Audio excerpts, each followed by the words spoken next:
It's Atlanta's #1 hip-hop station, Hot 107.9 at home for the Ricky Smiley Morning Show. Of course, you know it's your folk, Be High. Radio shouting, man. Stepping in the building, I got a singer, songwriter, rapper, and everything in between. BJ the Chicago Kid, what's good with it, my dog? What's good, man? Grammy nominated too. It's a lot more come with it, man. You know what I'm saying? No, I mean, let's get straight to the Grammy, though. I mean, for what song? And tell me about that. We was Grammy nominated for Studio with Schoolboy Q. Oh! We didn't win it, but we was nominated, so, you know, it's all good. But that's award in itself. You know what I'm saying? I mean, that song was a flat-out banger, too, man. Can you tell me about how that thing came about? Man, it came about in a crazy way, man. Me and Q always been working with each other for years. Just, you know, the whole T.D.E crew. But he told me he had this record for me.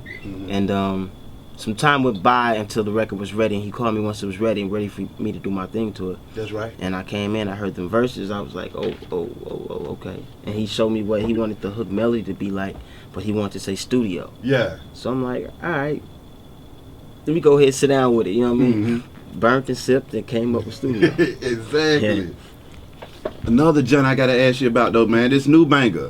That girl with that boy OG Maco, man, my dog right there. Tell me how that joint came about, cause that thing is banging. Man, I was finishing my album. I did my album in 30 days, right? Ooh. So within that 30-day spurt, like during the day it'd be popping, but at nighttime my homies, you know, that's married and got kids and just you know got that extra, you know, growing responsibility. They had to dip out and go home and you know do what they had to do. So I was like sleeping in the studio. I was there like I slept there probably 27 days out of 30. Ooh. And I was up at like 5 in the morning. The engineer was still there with me, and my homie was asleep on the couch. I'm like, yo, nigga, this beat it. You better get up, rock with me. This it right here. Wake up, nigga, hit this beat. You get up, let's go. He was like, I was like, look back over. He ain't come out the coma. Oh man. I was like, so you want me to do this by myself? Yeah. I was like, yes sir, I got you. So I ended up getting it off, taking my time writing it, just keeping the feeling alive that made me love the record. Yeah. And of course, I said, man, I need a little help, man. Who can I call, man?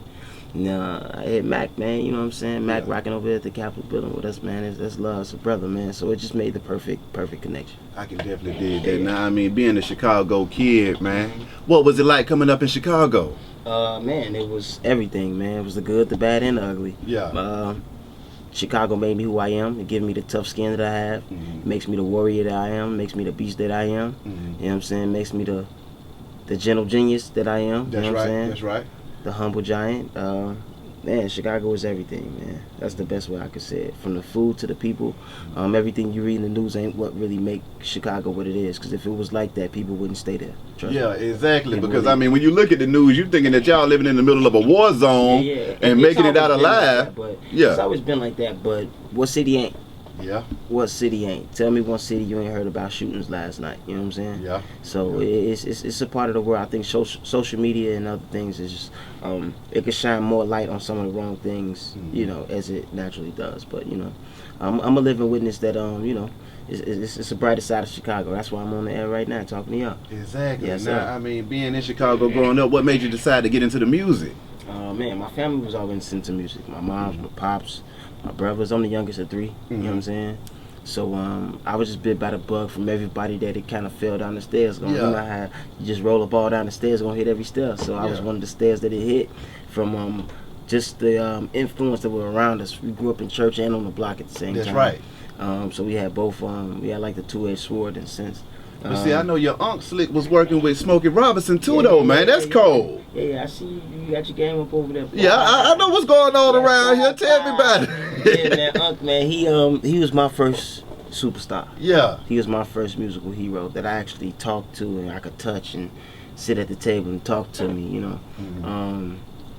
That was my first Michael Jordan, you know what I'm saying? Yeah. And he traveled with Smokey for like 12 years. Whatever album cover it is, I think it's a family reunion album cover, something like that. When they all in the treehouse, that's my uncle in the treehouse. Yeah. It's just so crazy, man, seeing that, you know.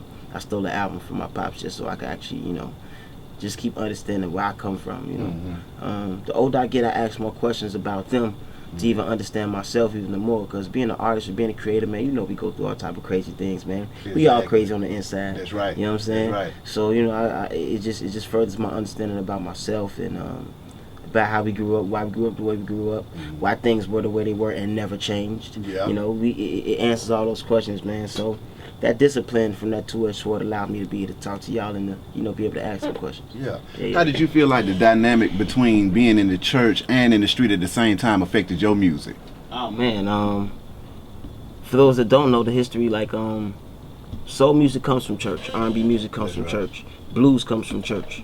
So that was the musical element, but the actual story and the experience to sing a song like that comes from the street. Like, you know what I mean? You could be in church loving a woman. That's right. Like, you could be sitting in church and be like lusting after this woman and the preacher is up, and that's a whole other song right there. You know what I'm saying? But it's the truth. You have to be vulnerable enough to live life to be able to have something to speak about. Now, at the tender age of 19, man, I mean, you hauled off and moved to L.A., man. Yeah, man. What was that transition like? Wicked. Tell me about it. All I knew was Mama House, man. Yeah. I didn't know, the only bill I ever paid probably was my phone bill at the time. You know what I'm saying? That's when the phones had Snake on it. Yeah. You know, the Snake game. You know, no kid G. You know what I mean? So, paying rent for the first time and, paying gas bills and all that for the first time with your name on it, that was my awakening. You know what I'm saying? That was my way of growing up musically and as a grown man at the same time. So, I bumped my head a couple of times, you know what I mean? I've had hardship in LA for sure, you know what I mean? I've been evicted in LA, you know what I'm saying? Wait, no checks, man. But I say that to let guys know there's real out here. Like, everybody think that it's all sweet and it's all fun and games. Like, it's everybody's story is different, number one. Yeah. So, number two, you just got to understand, like, if you're an artist or you're a producer and you just left the studio last night, then you turn on the radio today, and you like, man, what I did last night, killing that, but so what you gonna do? You gonna piss a fit or you gonna keep working? That's right. Because your time gonna come, and you can like really help determine how long that spotlight's still on you. So what you do in between time and on time is really everything you can do, man. I mean, during the times where you're getting evicted and the money's getting funny, I mean, what was it that kept you focused on the grind and not say, I'm about to go home and get me a job? Honestly, I came too far. Yeah. I seen too much. The people I was around, we all was kind of financially struck to some degree, regardless to, our responsibilities as men or women, whatever the case may be. But, man, I'm just a warrior, dog. I refuse to think the darkness is darkness forever, That's right. I know that there is a sun, you know what I'm saying? And the sun shine for sure. And I feel like it shined on me so many days where I know that wasn't my last day, wasn't my last day. Yeah. You know what I'm saying? And it really put a grind in me so tough. Like, I bet you somebody at the crib right now be like, man, I did everything I could do, man. No jobs, man. I can't get no money. I can't do nothing. Yeah. Have you ever went through your phone and went through every name in your phone book and let everybody know you need in? I've done that before. As far as I could go till I got a phone call that was longer than 5 minutes till we end up figuring something out. And then I could go further as I could with that.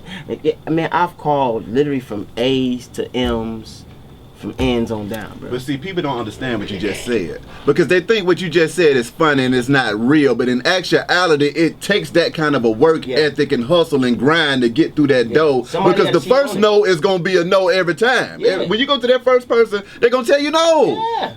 Ain't that the second person gonna tell you no. The third, fourth, and fifth. Yep. But if you know it's on your heart for you to do it, you got to keep on knocking. Yeah, man, and keep learning the process too, because it's like the Bible says, study to show thyself approved, man. You gotta. My brother always said, man, listen, bro. If you want to be an athlete, you hang around athletes. That's right. You want to sell dope, that's where you hang around. That's right. So you are what you really be around, man. Like if you're around geniuses, then it's iron is gonna sharpen iron. I mean, speaking of being around geniuses, though, man, Stevie, T.D.E, getting the game from the real OGs, James Brown. I mean, tell me what was that like, and what did they lay on you, man? They blessed me, man. I feel like they anointed me, man, in church speaking, man.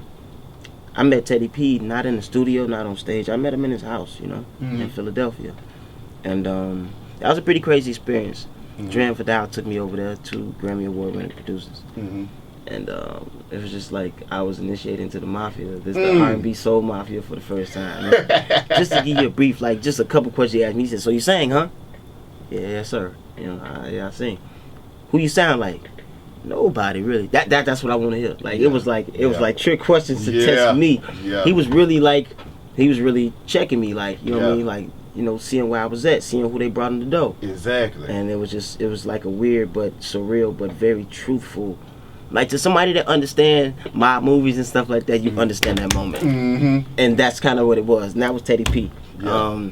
Meeting James Brown was pretty crazy. I was rocking with Usher. Shout out to Usher. Yeah. I was rocking with Usher at the time, and we was doing the Confessions tour. Yeah. And we had a chance to rock at the Grammys, and we was gonna do Caught Up, but they was mixing Caught Up with Get On Up with James Brown. And it's crazy, that's the name of the movie too. Rest in peace, JB. Yeah. But yeah, so it was just so crazy. Number one, you had to call him Mr. Brown. You know what I'm saying? His name is Mr. Brown. That's You right. don't care who you is, where you from. Call that man Mr. Brown. How old you is, whoever, if you had parents or not, Mr. Brown. The cats and dogs called him Mr. Brown. So it was just so surreal to even have him give me my note to sing in the song that we was doing on the Grammys, or to see him walk in and actually see James Brown. Yeah. You don't it wasn't like he came in with sweats on, and nah, he was hard bottoms, slacks, button up, 4 buttons unbuttoned, couple gold chains on, rings on, thick cologne, smell like a preacher, hair done, makeup on, smelling like just James Brown. That's right. They say Boosie say, man, when you come out of the house, man, they pay to see Boosie. So every time they see me, I'm gonna have these glasses on, I'm gonna have this hat on, whether it's a sweatsuit or a real suit. That's right. They pay to see Boosie, and I understand that mindset. You're an entertainer, man. Yeah. And when you have something that's in demand like that, you have to supply. And otherwise, what are you? You know, what are you serving? Who are you serving? What's going on? That's right. So I kind of understand it, but it was just a blessing, man. Work with James Brown on the Grammys, with Usher during Confessions, probably one of the highest R&B selling albums of all time. Yeah. Under Mike Jack, like it's insane, man. I mean, It's being insane. with Usher on that Confessions tour, man. I mean, I know he had to lay some game on you too, man, because yeah, that Confessions was just Usher's stupid. a big brother, man. Yeah. We don't talk all the time, but we talk more often than people would really think. And man, I appreciate his words of wisdom. And he some people, like, you know, man, you know, they become a big brother. He receives being a big brother to us younger guys, and just helping make sure that we keep a level head, man. That's big, because like in my life, that's how I got through. Having an OG, having a big brother, not even if it's my blood big brother, somebody who you could throw a ball off the wall to, man. They like, you know, I probably wouldn't do that, but you know, I do this. Or just telling you, nah, don't do this, do this. Sometimes you need to hear that, man. Yeah. You gotta humble yourself to somebody, man, otherwise you're gonna bump your head harder than others. Yeah. We all gonna bump our head for sure. Exactly. But like, if you ain't got nobody to kind of help you, man, and just, you know, keep your head level, man, I suggest you do it. Yes, sir. Now I know rocking with T.D.E, man, J-Rock, Kendrick. Yeah. I mean, Schoolboy. How did that relationship come about? Man, years ago, man, being in the hood, Yeah. hood rat. Nah, when I moved to LA, man, a friend of mine hooked me up with some other friends, and I'm just like real big on family oriented environments, just cool, relax. You know, we gonna have our cigars, chill, right. have drinks. Man, the ladies in there cooking, tacos, you know, just having a good old black folks time, watching That's movies, right. play games, all that. That was like my form of being back in my hood in LA with people that was really honest and earnest people. Yeah. That really had nothing to lose but the same thing you had to lose, you know. So we just all created good vibes, and I end up being introduced to Kendrick through Bad Luck and my man Holla and Damani, and those are guys from LA, man. And it was really just homie stuff, man. It wasn't about the music. Yeah. That's how, when the music, like the call for the music came, it was like, oh, nah, man, it's nothing. Yeah. Show up, yeah, easy, no, yeah, Exactly. yeah. We always broke. None of us had no paper, man. You know I what I'm mean, saying? what is it like being in the grind and in the struggle with those fellas, and then all of y'all finding yourselves in a better place right now, and being able to see that those dreams really do come into reality? It's a blessing, man. It's such a blessing that could almost bring tears to your eyes. You think about it at the wrong time, man. Yeah. Cause and like even just seeing Kendrick, man, like just seeing that go before your eyes. Like I remember when nobody was trying to act like they was down. You know what I'm saying? The cool thing was to act like they wasn't down. But that boy got in that cave and you know what I mean, put them wires together, you know what I'm saying? And just to see the growth. And I remember like when it went from like he was doing clubs, you know, and then to see like stadiums, festivals, you know what I mean, arenas, like, you know, that's inspiring even to me. You know what I'm saying? That's my dog. You know what I'm saying? Like when I see him, like we rap, like you know, he's really from Chicago. He's born in Chicago. Yeah. Like that's my nigga, you know. But just to see how God can bless somebody that really can tap into what they know and still have time away from the world. I feel like that's what it's really about. It's not about really talking about what you're gonna do on Twitter and Instagram and I don't care about who in the studio, nigga. Everybody in the studio who really gets some work done in the studio, and the work is gonna show. Cause it's one Sunday every year they get up to that Staples Center and they give out them little gold plaques. Yeah. And them little gold awards called the Grammys. That's right. So it's a place for you to be recognized now. Now you get out here and be recognized. That's what it's about. We don't care. Instagram is not your Grammy. Yeah. You know what I'm saying? Social media is the only thing that can give you a dressing room, clothes, a band, a stage, a manager, and everything, and you ain't shit. Everybody's a star. I feel that. So at the end of the day, man, be cautious and be careful with your platform. You know what I'm saying? Like it's people that hit me on social media, type of something. Man, I want you to check out my clothes. I go to your page. Your page private. Niggas, you rich? Why you private then? You need to get some money. Get off yourself. Exactly. If I ain't private, come on, man. God bless you, man. My new thing is enjoy yourself. Enjoy yourself. I feel that. You know what I'm saying? Now another thing I gotta ask you about, man. That is true with Schoolboy Q, man. I mean, Cool Brothers died too, man. I mean, that one. If that's not a true story, I don't know what a true story is. That whole record is true from top to bottom. From what Q say to what I say to the verses, the people, the characters, to the actual people. I ain't gonna say characters, man, because both stories are very true. Al Mack is tattooed on my arm. Yeah. Tamiko, she'll be tattooed probably in the next week or so, man. Yeah. But it's just it was a real record, and just I thank God for the freedom that I have with Motown, because everybody know that that's a soulful R&B singing label. That's right. And they gave me the freedom to just do what I do, man. We went and shot the video at a time when Schoolboy Q was on tour in Chicago, and I had this idea, like maybe a month, but knowing he was going to be on this run and they was going to hit Chicago, I said I'm going to go to Chicago and I'm going to get him in Chicago to film the video. But I forgot, my life started, things started taking off so fast. And guess when I remembered? When? The day before he got to Chicago. Ooh. But I'm in the studio session with, who was I in it with? THC and Casey Veggies and a bunch of other guys, Crying Down. We all in this session chilling and doing what we do. And I just jumped up like, man, a tour tomorrow in Chicago. I stopped the session. I went outside, got on the phone, put a couple numbers together, touched some wires, and I was like, yo, Q, you got a couple hours tomorrow to shoot this video? He was like, yeah. I was like, I bet. I called a restaurant, Harold's, that I rock with all the time in Chicago. And I was like, yo, I want to come shoot a video, like tomorrow, with Schoolboy. It was like, I was like, but I need all access though. I can't be limited, because what I see, I want to get it, and I want to expose, just the realness. I don't want it to be like an R&B video. I really saw something like a Wu-Tang video. Yeah. In a sense. So real dirty, grimy, unorganized, but very much together. Yeah. And they gave us the green light, so I pretty much saw Q smoking in the kitchen, cooking chicken. Oh, that's and cold. In the back.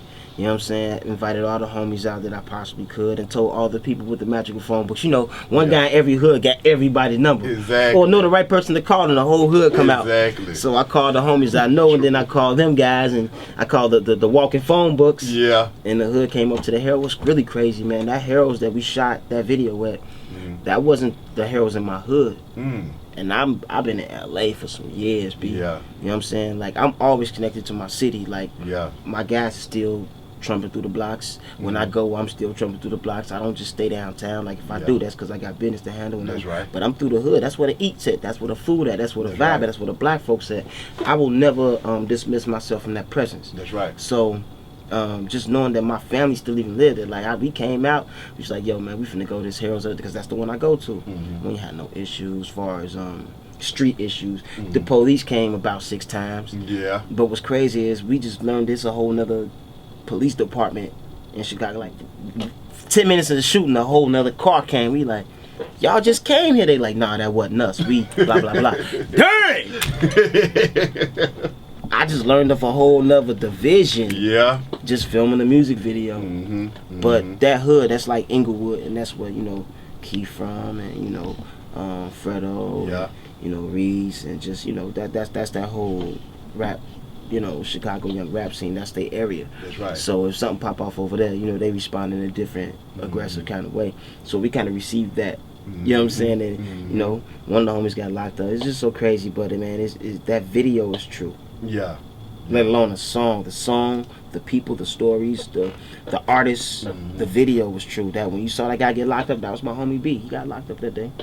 He got out that night, but you know, it's all good, man. It happens. But the freedom of that record, man. I'm sorry you take so long talking about that, but it's trill. It's trill, man. I don't get a chance to just tell people how true it is to the T. Exactly. From the video to the lyrics to the people. You know what I mean? It's That's that right. real. I mean, Dr. Dre's Compton project, man. Man, bro, number one, it ain't even out yet. And you can't even hear a snippet yet. Hey, man, it's crazy, tell me man. about it. What is it like? You Crazy. talking about the doctor right there, bro? Yeah, man. Wow, man. I'm still blown away to have the opportunity to still work with him, man. I'm just a young boy from the South Side Chicago, man. Yeah. And I sing, like, so to work with a rap producer legend, like just a mogul that built himself off of rap more or less than singing, and I have an opportunity to work with him daily. You know, I could call the man and speak to him and get advice, or just ask him how he doing. Yeah. You know what I mean? It's like pretty amazing to me, man. Just the opportunity and the experience working with him is pretty crazy too. Doc still got it, man. What He ain't no Doc? pushover, man. Talk to me, man. Doc What's still going got it, on bro. in that studio, I though? done seen Doc rewrite lines that's so cold I couldn't think of, and I've been writing nonstop for years. Ooh. And he have too, obviously, because his rewrites is even sick. Ooh. Like his rewrites is sick, like production wise, even mixing, seeing them mix a MP3. Like he put an MP3 and you play it through the board on Pro Tools, and you play it in Pro Tools and it's running through the board, and watch him touch it. MP3. I'm not talking about spread out, nothing. Doc is really Doc for a reason. He is not to be played with, man. And too, like he will pull the best and greatest out of you that you never knew you can do. What he pull out of you, he will explain it, and you will understand what he's speaking of, because you've heard something or played around with that before in your life, but you never cut it. You never mastered it. Tonight you're gonna master that joint with Doc. Tonight you're gonna do it. Man, it's a lot of songs we cut for that album, man. Yeah. Doc is a workaholic, man. I'm like going home and I'm telling Doc I'm out, and he refilling his cup. He like, man, I'm still here. Load that other joint up, and I'm like, this man got the fuel, B. He got the fuel, and he don't have to have it. He don't got to do music, man. Exactly. He don't got to touch another nothing ever again for 3-4 lifetimes. Don't got to do it. But he love it that much. And he was out grinding me, and I'm on my way home. I said, bump that. When I get to the crib, I got to figure out some paperwork, something. I ain't going to sleep. Man, this man got it and still out working me at 5, 6 in the morning, man. People just waking up trying to think about what suit they going to put on, man. He got on the same clothes. And it's real like that, man. So if Doc got that mentality, I mean, I ran into Tip a couple times over there. Yeah. Like, man, yeah, man, like we know who got the game, man. Yeah. And it's not about the success, the recent success. Doc is a real, genuine person, man. He will talk to you. He will ask questions. He wants to know. Yeah. He is not this silent, you know what I'm saying, thing within that studio, you know what I'm saying. He rock with you and y'all had that mutual understanding, man. He'll pick at your brain. He want to make sure you the best that you can be, bro. And he gives a F about his people. That's right. He takes care of his people, man. So that's why, you know, that's why people come for advice or to rock with songs or to play records for him and all that. Man, you never know, man. Sometimes Puff probably playing records for Dre just to see what he think. Or Dre doing it for Puff. Like, the greats rock with the greats and they want great opinions, or they want to hear, you know what I mean? It ain't just this one person making this album in this one room and then put it out to the world and you love it. Yeah. Nah, we get opinions. We trim the fat. We try to leave, you know, the only bones we try to keep is for seasoning, you know what I'm saying? That's why it's in the steak. My pop said, man, listen, man, a lot of people like filet, but that bone marrow in that bone is what flavor that meat more. That's right. So, you know, you got to understand, you know, what you eating and what you like, you know what I mean? I can dig it. Now, lastly, man, I got to ask you about your relationship with Jill Scott. I mean, y'all done jammed together on Beautiful Love, touring together. I mean, tell me about it. Man, I think we was married in some past lifetime. I love Jill, man. I love her, man. She gives me game and love and opportunity, and she just reminds you of how it used to be back in the day. Like, she gives you a taste of what it was if you hopped in a time machine. Yeah. Nothing but positivity, bro. That's right. Nothing but positivity. Always asking questions. Always trying to pull the best out of you as well. You know, people like that have walked these walks before you and have done far more than your first job. Yeah. She's on the 3-4 other things now, That's man. right. You understand? And for her to even just think a little on me is a blessing from God, man. I love Jill, man. She ain't to be played with, man. So that's the one, man. Jill is big sis and like aunt and mom at the same time. She's all of that, man. Man, and she gonna give you the hug that'll change your life when you need it, man. Sometimes she could see it. You know women that they could see it when they ain't the best. Like, you ain't to your lowest, but she like, come here, boy, give me a hug. You know, sometimes you just need that, man. This crazy industry we in, man. This joint is crazy, but you love it at the same time, man. You see so much to make you love it. You gotta go through the hurt, the pain, and all that. You know what I mean? The struggle is real. Trust the struggle. I mean, tell me about the hurt and the pain in the game, because a lot of folks, they don't see that. They just see the video shoots, man. They see the award shows, They just take me and you both gonna get them, right? Yeah. Check. I got an idea. So say for instance, we had a concert with Future. We had Migos, and let's throw one more random in there, right? Anybody, whoever y'all think gonna be there. So we throw this concert that's undeniable to the city of Atlanta. People don't know the hell and the days it take of planning, blood, sweat, and tears before the day before the show. All y'all worry about is a ticket and an outfit. Oh my God. From flights to staging to lights to who's running it to making sure the promotion's right, making sure, oh man, it's a never ending story. Sometimes these concerts that you guys love takes at least a year of planning sometimes. Because it's that big. Some things a little less. Sometimes, you know, when you plug, you can make another thing. A few things happen faster, but it all takes hard work. Now, if you could make something happen faster, that means somebody else got to work twice as hard to make this favor happen for you. So it's still hard work for somebody, and that's connected to somebody else's hard work. Somebody got to go to flights, the hotels, the travel. They got what they're wearing. They gonna show up? Do they got the deposit the first half in? Is the second half ready when they get here? Otherwise, you're gonna have to have insurance to pay for this place because they gonna have a riot. There is so much that comes with it, and that's just one concert. Imagine a tour. Imagine an album. Imagine, you know, it's just so many levels of where things can get confused and make people want to quit, and it takes hard work and perseverance. Just keep going, man. It's a marathon. Lastly, man, what's next for you? Anything else you want to get off your chest? Man, everything, man. You hit on a lot of crazy stuff that I normally shoot, man. So you look too good for me, G. It's all good, though, B. I got you. Now, the album, man. The album is what I've been putting my all in. They say you work on your album your whole life, but I end up getting mine done in 30 days. So those thoughts, those pieces of paper I had, all stuck to the wall. And you know how it go, man. I was dreaming. We was reaching, and the album is titled In My Mind. It's coming out on Motown Records, my debut album. And being nominated before my debut album for a Grammy was just like insane. And to have this Compton joint being #1 and they ain't even heard a record off of it is insane again. So it's like it's been on tour with Jill for 7 weeks, insane again. We travel to Australia to do Soul Fest this year for me as an artist.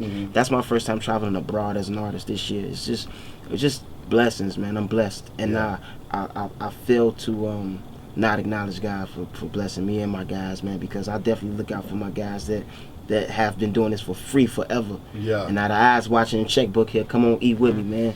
And that's what it's about, you know what I'm saying? Making sure your people good. I feel like, you know, whether you look at it as another form of offering, man, you make sure you take care of your folks, bro. God gonna take care of you. Simple as that. You might not get everything you want, but what you need will be answered. I guarantee you, bro. That's right. Straight up. BJ, love. Appreciate you coming through this thing, my dog. Wish you nothing but the best and much success. Yeah. Be High Radio, shout it. It's Hot 107.9, man. Let's go.